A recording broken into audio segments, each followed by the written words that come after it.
नमस्कार दोस्तों, स्वागत है आपका अपने YouTube channel Gyandeep success point पर। मैं आलोक आपका स्वागत करता हूं। आज हम लोग इतिहास, भूगोल और अन्य विषयों से संबंधित कुछ महत्वपूर्ण प्रश्नों पर चर्चा करेंगे, जो कि आपके सभी परीक्षाओं के लिहाज से काफ़ी महत्वपूर्ण है।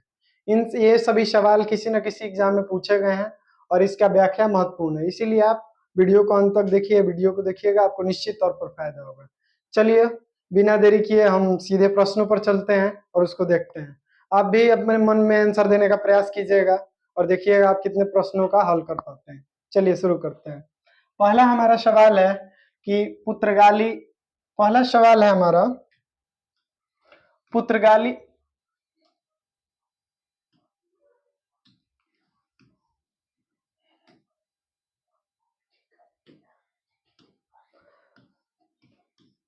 पुर्तगाली उपनिवेश का प्रथम वायसराय भारत में कौन था? बात करेंगे पुर्तगालियों का। यूरोपियों का आगमन आधुनिक इतिहास में महत्वपूर्ण स्थान रखता है टॉपिक। तो इसमें पूछा जा रहा है हमसे कि पुर्तगाली उपनिवेश का भारत में प्रथम वायसराय कौन था? तो इसका सही जवाब होगा Francisco de Almeida. Francisco de Almeida पुर्तगाली उपनिवेश का भारत में प्रथम वायसराय था। बात करेंगे अगर अल्बुकर्क का, तो अल्बुकर्क अल्मेडा के बाद में भारत में पुर्तगाली वायसराय बनकर आया, जिसे पुर्तगाली शक्ति का वास्तविक संस्थापक भी कहा जाता है। अगर बात करेंगे पुर्तगाली शक्ति का भारत में वास्तविक संस्थापक का, तो अल्बुकर्क को कहा जाता है। अल्बुकर्क ने गोवा था उसको छीन लिया 1510 में। जो बीजापुर के शासक थे उनसे 1510 में छीन लिया। जबकि इसके बाद एक पुर्तगाली वायसराय आया, नीनो डी कुन्हा। तो नीनो डी कुन्हा के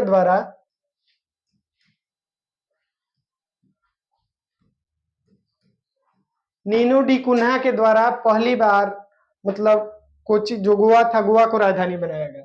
पुर्तगालियों की बात करते हैं तो पुर्तगालियों का पहली जो फैक्ट्री खोली गई, तो आपका वो कालीकट पर पहले आए वास्को डी गामा, और उनकी पहली फैक्ट्री कोचिन में खोली गई। चलिए देखते हैं कुछ इस तरह के प्रश्नों को।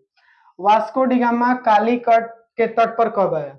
तो वास्को डी गामा सबसे पहले 1498 में, मई 1498 ईस्वी में कालीकट में पहुंचा। और कालीकट पर वहां का जो स्थानीय राजा थे, जिनका नाम था जमोरिन।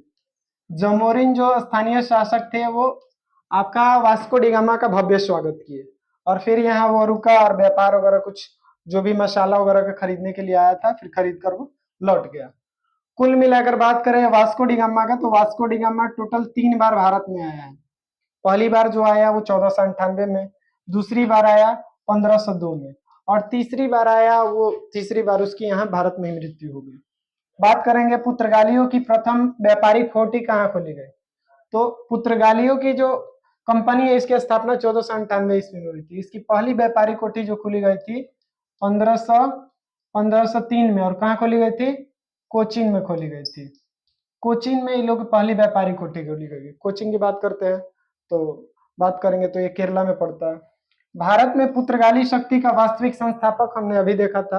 भारत में पुर्तगाली शक्ति का वास्तविक संस्थापक अल्बुकर्क को कहा जाता है। अल्बुकर्क को कहा जाता है। इसने ही बीजापुर के शासक यूसुफ आदिल शाह से गोवा को छीन लिया 1510 ईस्वी में। बाद में अभी चर्चा किए थे हम लोगों ने कि नीनो डी कुन्हा आगे आएगा और उसको अपना राजधानी बनाएगा। चलिए बात करेंगे ब्लू वाटर पॉलिसी।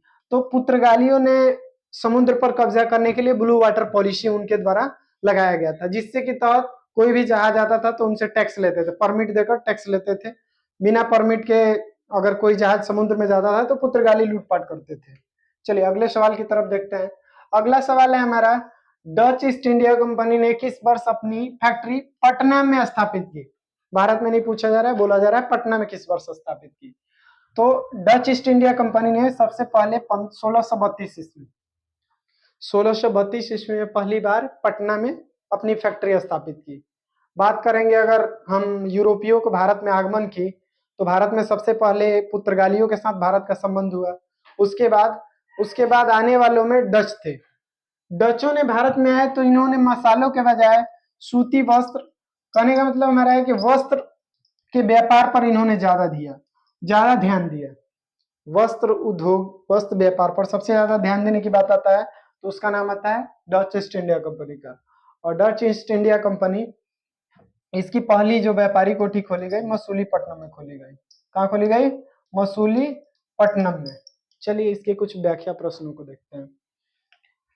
सवाल है, लिखा गया है कि डचों की पहली व्यापारी कोठी कहाँ खुली? तो हम लोग अभी ने देखा डचों की पहली व्यापारी कोठी जो खोली गई थी वो मसूलीपट्टनम में खोली गई थी। और अगला सवाल है कि डच कहाँ के निवासी थे? तो डच जो है हालैंड के निवासी थे, जिसे अभी नीदरलैंड के नाम से जाना जाता है। तो ये नीदरलैंड के निवासी थे। डच जो निवासी थे वो नीदरलैंड या हॉलैंड के निवासी थे। नीदरलैंड का ही पहले नाम हॉलैंड बोला जाता था, अभी इसे नीदरलैंड बोला जाता है। बात करेंगे वेदरा का युद्ध। तो भारत में पहले आए पुर्तगाली 1498 ईस्वी में, उसके बाद डच आए, उसके बाद अंग्रेज आए। बाद में अंग्रेजों जो अंग्रेज थे और पुर्तगालियों के बीच लड़ाई हुआ। पुर्तगालियों के बीच लड़ाई हुआ बेदरा की लड़ाई। बेदरा की लड़ाई 1759 में हुई और इस लड़ाई में पुर्तगालियों की हार हुई। इस तरह यह तय हो गया वेदरा की लड़ाई में 1759 में कि भारत में अगली सत्ता पुर्तगालियों के हाथों में नहीं रही और पुर्तगाली बाद में छोटे से हिस्सों में सिमट कर रह गए। चलिए अगले प्रश्न को देखते हैं। हमारा अगला प्रश्न क्या है? हमारा अगला प्रश्न है कि भारत में 1613 में अंग्रेजों ने अपनी पहली व्यापारिक कोठी कहाँ स्थापित की थी? सन दे दिया है 1613 में। तो बात करेंगे अगर 1613 में, तो 1613 में पहली अंग्रेजों की व्यापारिक कोठी खोली गई वो सूरत में खोली गई। सूरत में खोली गई। इसके पीछे भी कहानी है। इसमें दो चीजें आता है, एक मसूलीपट्टनम का भी नाम दिया रहता है और एक सूरत का। तो बात करेंगे सूरत का, तो 1613 में जब कह दिया है तो स्पष्ट रूप से आंसर इसका सूरत होगा। लेकिन जब अंग्रेज पहली बार आए थे तो 1608-9 ईस्वी के आसपास में उनकी पहली जो व्यापारी कोठी खोली गई वो अस्थायी रूप से सूरत में ही खोलने का प्रयास हुआ, लेकिन बाद में मसूलीपट्टनम खुला। मसूलीपट्टनम खुल रहा था, उसके बाद में धीरे धीरे अंग्रेजों को मुगलों जो थे वो व्यापारी कोठी खोलने की स्वतंत्रता दे दी। तो उसके बाद से पहली अस्थायी कोठी का नाम आएगा तो सूरत ही आंसर सही होगा और 1613 में बोल दिया है। चलिए इसके कुछ व्याख्या प्रश्न को देखते हैं। व्याख्या प्रश्न है कि मुगल दरबार में आने वाला प्रथम अंग्रेज कौन था? तो आप सभी जानते हैं मुगल दरबार में आने वाला पहला अंग्रेज था कैप्टन हॉकिंस था। कैप्टन हॉकिंस था। कैप्टन हॉकिंस की बात करते हैं तो कैप्टन हॉकिंस 1609 ईस्वी में जहांगीर से मिला और जहांगीर से मिलने के बाद अपनी व्यापारी कोठी खोलने के लिए इनसे परमिशन मांगा। तब तक के लिए अस्थायी कोठी खोला गया था, वो सूरत में खोला गया था, लेकिन बाद में सफलता इनको उतना ज्यादा नहीं मिला कैप्टन हॉकिंस का। उसके बाद से सर थॉमस रो भारत में आए जेम्स प्रथम के राजदूत के रूप में। तो सर थॉमस रो 1615 ईस्वी में भारत आए और ये आकर कुछ अंग्रेजों के लिए व्यापारी कोठी खोलने की छूट प्राप्त की मुगलों से। फोर्ट सेंट जॉर्ज किला की बात करते हैं तो ये मद्रास में है और फोर्ट विलियम किला की बात करते हैं तो ये आपका कोलकाता में। इन दोनों की स्थापना अंग्रेजों के द्वारा की गई थी। चलिए अगले सवाल की तरफ रुख करते हैं हम। अगला सवाल है कि पहला कर्नाटक युद्ध किसके बीच में लड़ा गया? कर्नाटक युद्ध पहला हो या दूसरा हो या तीसरा हो, 3 टोटल लड़ा गया था और तीनों कर्नाटक युद्ध जो है आपका अंग्रेजों और फ्रांसीसियों के बीच में लड़ा गया था। अंग्रेज और फ्रांसीसी आपस में लड़ते थे। उन्हीं लड़ाई को कर्नाटक के युद्ध के नाम से हम जानते हैं। टोटल 3 लड़ाई हुआ। 3 लड़ाई के बारे में देखते हैं।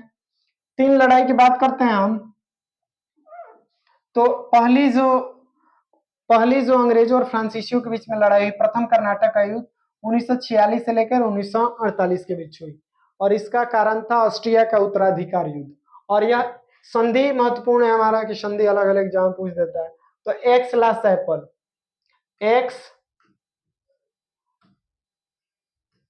एक्स लास्ट एप्पल की संधि, एक्स लास्ट एप्पल की संधि के उपरांत प्रथम आपका कर्नाटक युद्ध समाप्त हुआ। दूसरा कर्नाटक युद्ध की बात करते हैं तो 1749 से लेकर 1754 के बीच चला और यह पांडिचेरी के संधि के तहत समाप्त हुआ। पांडिचेरी के संधि के तहत दूसरा कर्नाटक युद्ध समाप्त हुआ। और तीसरा कर्नाटक युद्ध की बात करेंगे 1756 से 63, कहीं कहीं 1758 भी लिखा रहता है, तो इसे सप्तवर्षीय युद्ध के रूप में भी जानते हैं और यह पेरिस की संधि के तहत समाप्त हुआ। पेरिस की संधि के तहत समाप्त हुआ। इसी के अंतर्गत 1759 में वेदरा की लड़ाई हुई थी। वेदरा की लड़ाई जिसको ना हम लोगों ने अभी देखा था, जिसमें आपका फ्रांसीसियो की हार हुई, अंग्रेज जीत गए। उसके बाद यहाँ भी तय हो गया कि भारत में अगली सत्ता फ्रांसीसियो के हाथ में भी नहीं रहेगी। चलिए अगले सवाल की तरफ बढ़ते हैं हम। अगला सवाल है, कर्क रेखा भारत के डैश राज्यों से होकर गुजरती है। यहाँ ध्यान देना है, कई बार पूछा जाता नहीं गुजरती और गलत कर देते। इसको देखते हैं। कर्क रेखा की बात करते हैं तो चलिए पहले देख लेते हैं इसके बारे में। कर्क रेखा भारत के लगभग बीचों बीच से होकर गुजरती है और यह भारत के टोटल 8 राज्यों से होकर गुजरती है। भारत के 8 राज्यों से होकर गुजरती है। चलिए देख लेते हैं कौन कौन से राज्य हैं। पहला है हमारा दिख रहा है गुजरात, दूसरा दिख रहा है मध्य प्रदेश, तीसरा दिख रहा है छोटा सा हिस्सा यहाँ छत्तीसगढ़, उसके बाद झारखंड, यहाँ पश्चिम बंगाल और त्रिपुरा और मिजोरम। तो ये 8 राज्य हैं, 8 राज्यों से होकर हमारा कर्क रेखा गुजरती है और भारत को लगभग 2 बराबर भागों में बांटती है। बात करेंगे कर्क रेखा की, तो कर्क रेखा 23.5 डिग्री उत्तरी अक्षांश को बोला जाता है। जो 23.5 डिग्री उत्तरी अक्षांश है, ग्लोब पर देखेंगे हम लोग, ये विषुवत रेखा हो गया और उत्तर में 23.5 डिग्री अक्षांश रेखा, इसी का नाम है कर्क रेखा। और दक्षिण में 23.5 डिग्री जो अक्षांश रेखा है, इसको हम लोग मकर रेखा के रूप में जानते हैं। तो भारत से कर्क रेखा होकर गुजरती है और यहाँ से एक नदी बहती है जिसका नाम है माही नदी। माही नदी जो है, माही नदी कर्क रेखा को 2 बार कट करती है। माही नदी जो है कर्क रेखा को 2 बार करती है। तो यहाँ गलत कर दिया गया। माही नदी जो है कर्क रेखा को 2 बार काटती है, इसको हमें याद रखना है। बाकी 8 राज्यों से होकर गुजरता है। चलिए इसका आंसर देखते हैं। कर्क रेखा भारत के कौन से राज्य से होकर गुजरती है? तो पंजाब इसका आंसर था नहीं। महाराष्ट्र की बात करते हैं तो इससे गुजरती नहीं है। केरला से भी नहीं गुजरती क्योंकि सबसे दक्षिण में है। बात करेंगे छत्तीसगढ़, तो छत्तीसगढ़ से देखिए छत्तीसगढ़ ये है और यहाँ से कर्क रेखा होकर गुजर रही है, तो इसको भी हमें ध्यान में रखना है। चलिए अगले प्रश्न की तरफ बढ़ते हैं। अगला प्रश्न है, भारत किस देश के साथ अपनी लंबी सीमा साझा करता है? तो इसका जवाब सभी लोग जानते हैं। इसका जवाब हो जाएगा आपका बांग्लादेश।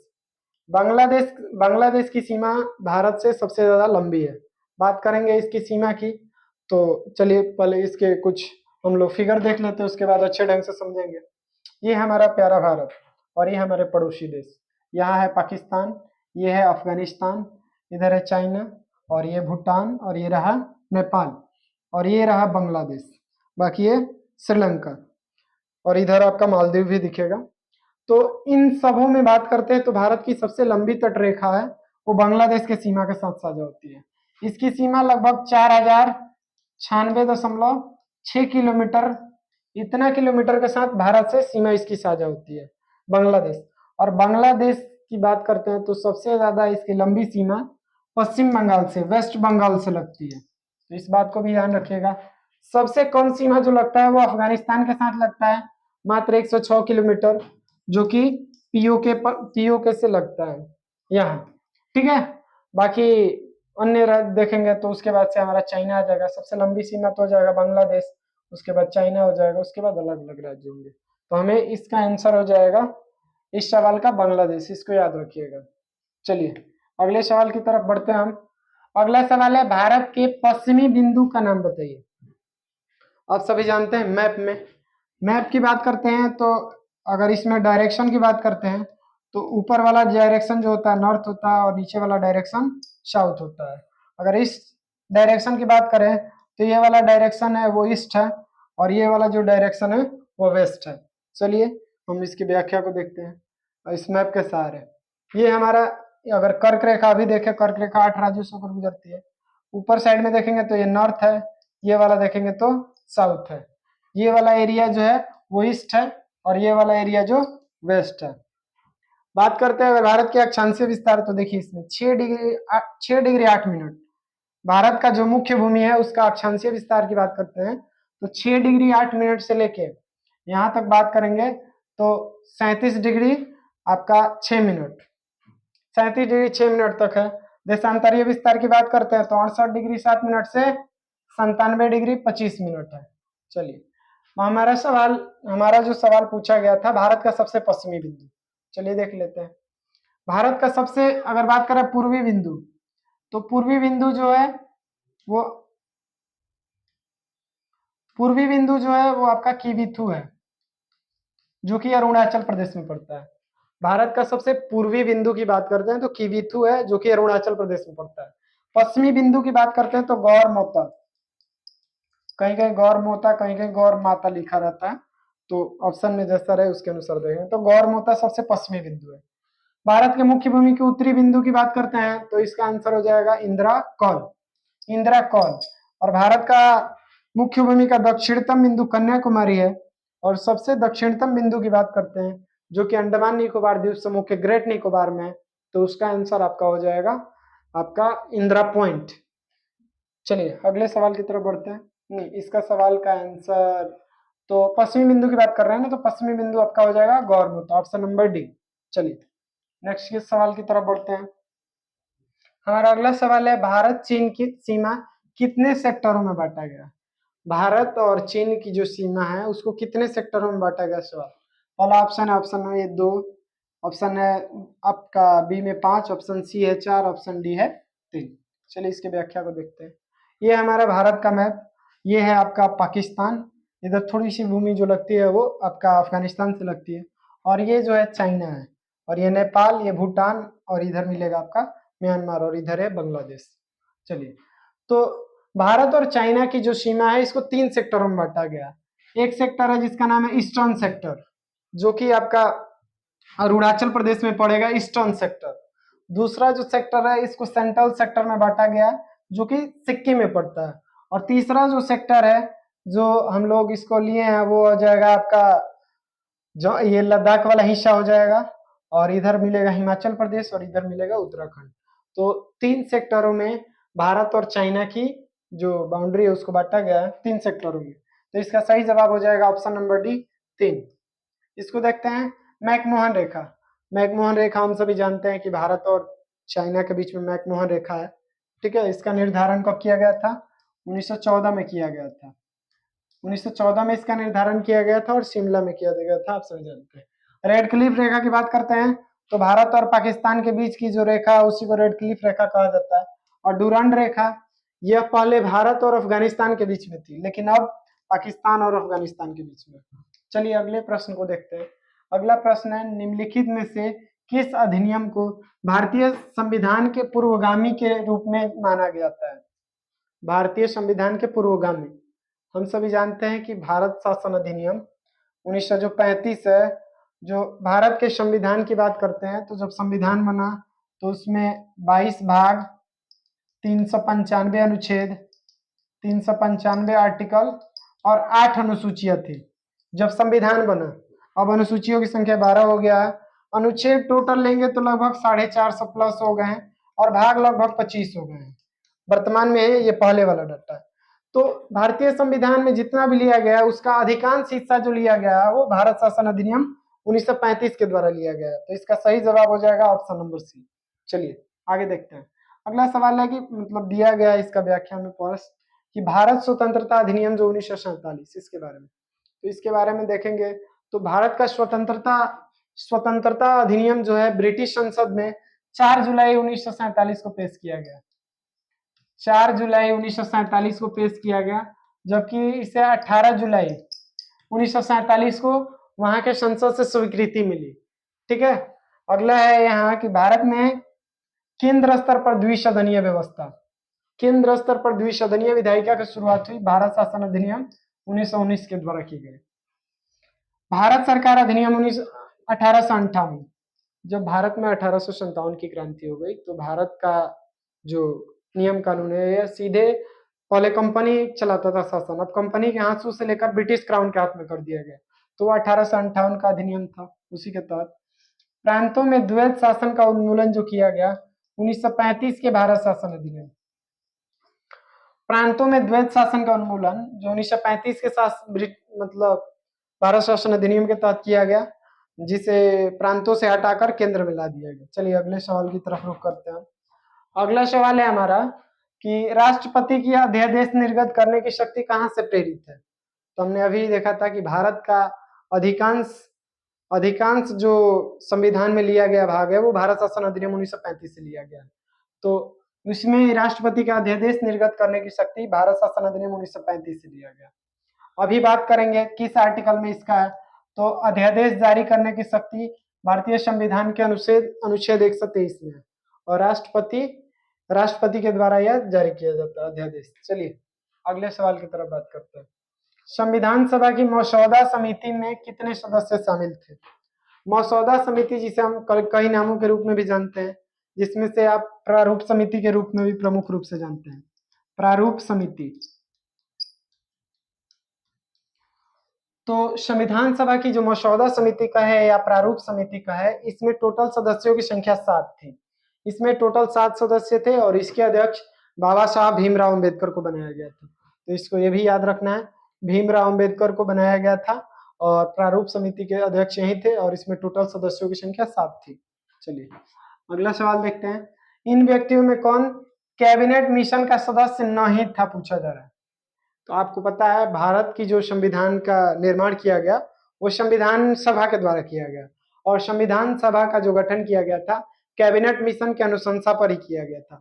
और कैबिनेट मिशन में 3 सदस्य थे, पैथिक लॉरेंस थे, एस्टेबोट क्रिप्स थे और एबी अलेक्जेंडर। ये तीनों व्यक्ति जो थे वो आपका कैबिनेट मिशन योजना में शामिल थे, लेकिन विलियम वुड इसमें शामिल नहीं थे। तो इसका सही जवाब हो जाएगा ऑप्शन नंबर ए। चलिए इसके व्याख्या को देख लेते हैं। क्या है संविधान सभा का गठन? संविधान सभा की गठन की बात करें तो कैबिनेट मिशन के अनुशंसा पर किया गया, कैबिनेट मिशन के संस्तुति पर कर दिया गया। इसका गठन फरवरी 1946 में हुआ, लेकिन जुलाई 1946 में इसका चुनाव हुआ। जुलाई 1946 में चुनाव करवाया गया और इस चुनाव में हुआ, उसके बाद इसकी पहली बैठक जो हुई 9 दिसंबर 1946 को हुई। 9 दिसंबर 1946 को इसकी पहली बैठक दिल्ली में आयोजित की गई और पहली बैठक जो हुई उसमें एक अस्थायी अध्यक्ष नियुक्त किया गया। ठीक है, उसके बाद अस्थायी अध्यक्ष चुना गया। तो पहले जो अस्थायी अध्यक्ष थे वो बिहार के ही एक व्यक्ति थे जिन्हें आप जानते हैं, डॉक्टर सच्चिदानंद सिन्हा। सच्चिदानंद सिन्हा, सच्चिदानंद जो सिन्हा थे, इन्हीं को संविधान सभा का पहला अस्थायी अध्यक्ष चुना गया था, लेकिन बाद में डॉक्टर राजेंद्र प्रसाद उनको संविधान सभा का अस्थायी अध्यक्ष चुना गया। तो इन दोनों को आपको याद रखना है। चलिए अगले सवाल की तरफ बढ़ते हैं। मेरा अगला सवाल है, भारत के संविधान को बनाने वाली संविधान सभा में कितनी महिला थी? तो महिलाओं की संख्या पूछा जा रहा है जो संविधान निर्माण करने में अपनी महत्वपूर्ण भूमिका अदा की थी। तो इसका सही जवाब हो जाएगा ऑप्शन नंबर सी 15। टोटल महिलाओं की संख्या 15 थी, जिसमें से सरोजनी नायडू, रियाज रसूल करके ऐसे व्यक्ति और भी लोग थे जो 15 सदस्यों में शामिल थे। संविधान सभा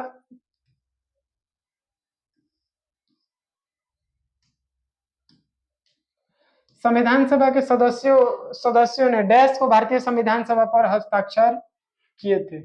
किस तारीख को संविधान बनकर तैयार हुआ उस पर सभी सदस्यों के द्वारा सिग्नेचर किया गया था, प्रश्न पूछने का मतलब है। तो हम सभी जानते हैं कि 26 नवंबर 1949 को हमारा संविधान बनकर तैयार हो गया था और इसके कुछ अनुच्छेदों को लागू कर दिया गया था। कुछ अनुच्छेदों को लागू कर दिया गया था और लेकिन पूरी संविधान जो लागू किया गया था आपका भारत 26 जनवरी 1950 को 26 जनवरी 1950 को संपूर्ण संविधान लागू किया गया। लेकिन 26 नवंबर 1949 को जब रेडी हो गया था तो इस पर सभी सदस्य इस दिन सिग्नेचर नहीं किए थे। संविधान सभा की जो अंतिम बैठक हुई थी 24 जनवरी 1950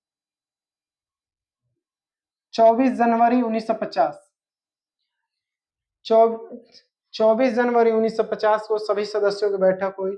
उसी में टोटल सदस्यों की संख्या थी जो 284 थी और 284 सदस्यों के द्वारा संविधान पर सिग्नेचर किया गया और 26 नवंबर 1949 को भारतीय संविधान बनकर तैयार हुआ था, लेकिन इसके कुछ अंश को लागू किया गया था, बाकी 26 जनवरी 1950 को लागू किया गया था। इसको ध्यान रखना है। संविधान सभा के सदस्यों ने भारतीय संविधान पर हस्ताक्षर कब किए थे? तो इसका सही जवाब हो जाएगा ऑप्शन नंबर ए, 24 जनवरी 1950 को सिग्नेचर किए थे। चलिए अगले सवाल की तरफ बढ़ते हैं। अर्थशास्त्र में जीडीपी अक्षर में डी प्रदर्शित करता है। तो ये जो डी जानते हैं ग्रॉस डोमेस्टिक प्रोडक्ट, किसी देश में एक वर्ष के अंदर जो भी वस्तु और सेवाओं हैं उसका अंतिम मौद्रिक मूल्य को जीडीपी कहते हैं, जैसा हम लोग जानते हैं। तो ग्रॉस डोमेस्टिक प्रोडक्ट, तो इसका सही आंसर हो जाएगा डोमेस्टिक, ऑप्शन नंबर इज सही। अगले सवाल की तरफ बढ़ते हैं। अगला सवाल है, निम्नलिखित में से कौन सा एक अप्रत्यक्ष कर है? अप्रत्यक्ष कर कहने का हमारा आशय ये है कि जिस पर यह मतलब डायरेक्ट हम इसको नहीं पे करते हैं, लगाया किसी और पर जाता है, वसूला किसी और पर जाता है, अप्रत्यक्ष कर। तो वस्तु और सेवा कर, जिसे हम जीएसटी के रूप में जानते हैं, गुड्स एंड सर्विस टैक्स, यह एक अप्रत्यक्ष कर है। यह एक अप्रत्यक्ष कर है, बाकी ये सभी प्रत्यक्ष कर के उदाहरण है। जीएसटी के बारे में हम लोग जानते हैं, इसे 101वां संविधान संशोधन 2016 के तहत 2016 के तहत आया, और यह 1 जुलाई 2017 से पूरे भारत में लागू हुआ। 1 जुलाई 2017 से पूरे भारत में लागू हुआ। 1 जुलाई को जीएसटी दिवस भी मनाते हैं हम लोग। और चलिए अगले सवाल की तरफ देखते हैं। रेखी समिति, तो रेखी समिति का संबंध अप्रत्यक्ष कर से है। एलके जहाज समिति का भी संबंध अप्रत्यक्ष कर से है। यहीं पर हमारा सवाल होता है समाप्त। वीडियो को अंत तक देखने के लिए धन्यवाद। फिर मिलेंगे अगले वीडियो में। नमस्कार।